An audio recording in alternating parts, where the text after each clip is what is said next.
Imagine if we went back in time and gave an NFL team a cheat sheet for the draft, telling them exactly who the best players are in the position they are drafting for the first and second rounds, occasionally giving them a little nudge when it comes to free agency and who they shouldn't let go.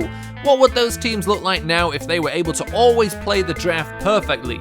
That's what I'm here to try and answer. The Tampa Bay Buccaneers are one of the premier young up-and-coming teams in the NFL right now, and for that to be the case, you figure they must have drafted pretty well over the past couple of years. You know, that obviously is the case. However, how would this team look if they had drafted perfectly over the last couple of years? And that's what we're going to find out today. So on the offensive line, as we start, we have two players that were drafted in 2015, and that's what I really like about the Buccaneers. When they drafted their quarterback of the future, the next thing they did, the very next thing they did for the next two picks, was draft him some protection up front. That's just smart on behalf of the Buccaneers, and let's see how those picks turned out. So in 2015, with the 34th overall pick, the Tampa Bay Buccaneers selected Donovan Smith at tackle, and that was the correct pick. One, because he's not that bad for them, and two, in terms of the class and what was available for them after that point, he was the best player they could have really taken. At left guard, Kevin Pamphile, center Joe Hawley, and then at right guard in 2015 with the 61st overall pick,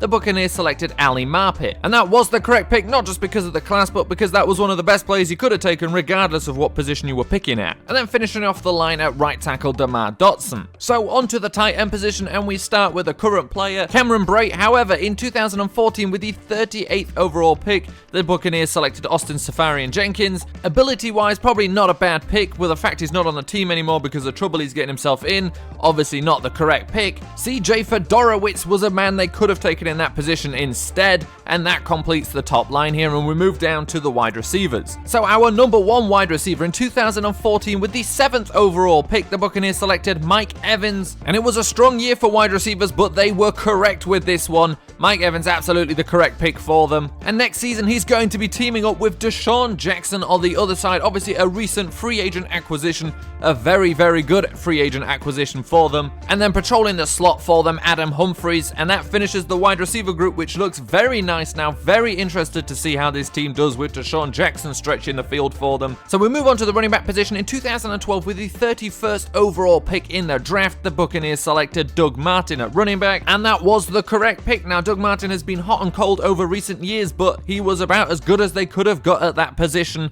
Was the correct pick, and you never know, he may just find his form again next season, especially with this passing game bound to look a lot different. And the man running the whole show at quarterback in 2015 with the 1st overall pick, the Buccaneers obviously selected Jameis Winston. That was the correct pick. Of course, Marcus Mariota was taken after him, but Jameis Winston for the Buccaneers, for the offense they run, for every reason, was the correct pick for them. And this is the Tampa Bay Buccaneers offense if they'd always drafted perfectly.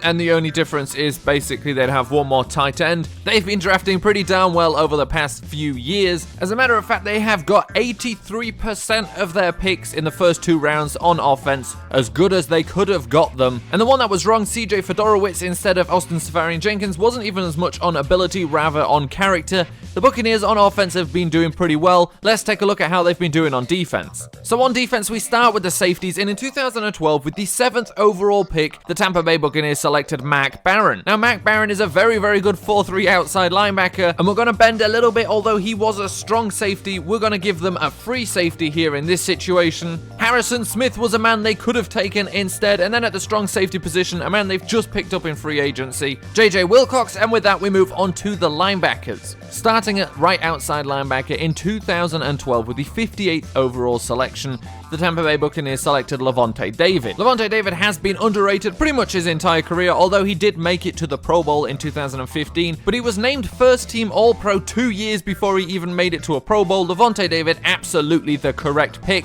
At middle linebacker, Quan Alexander, and then at left outside linebacker, it's an odd one here. In 2011, with the 51st overall pick, the Buccaneers selected Daquan Bowers. However, Daquan Bowers was a defensive end, and if they would have picked the best possible defensive end they could have done, they would have selected Pernell McPhee. Now, Pernell McPhee is a 3-4 outside linebacker. For some reason, Ultimate Team seems to think he's a 4-3 outside linebacker anyway, but we're going to play him here in this position, slightly cheating, but he fits in there. And with that, the Buccaneers have a very impressive linebacking Lightning Corps, which is only different by one player anyway. Moving on down to the cornerback position now. Brent Grimes is our number 1 cornerback here, and then in 2013 with the 43rd overall pick, the Buccaneers selected Jonathan Banks. Logan Ryan, who seemingly has been appearing in every single episode recently, is a man they could have taken there instead and would have got a lot more out of. And then Vernon Hargreaves would be their 3rd cornerback, and we move on to the defensive line, and we start in 2011 with the 20th overall pick, where the Buccaneers selected Adrian Claiborne at defensive end. In a perfect draft, Cameron Jordan would have been the man they would have taken there instead. And then the rest of the line is as we know it today. Recently re-signed William Golston would be playing right end. I'm going to go ahead and assume that recently signed Chris Baker would be playing defensive tackle for them. And of course, Gerald McCoy would be the other defensive tackle for them, as we are in a 4-3 scheme here.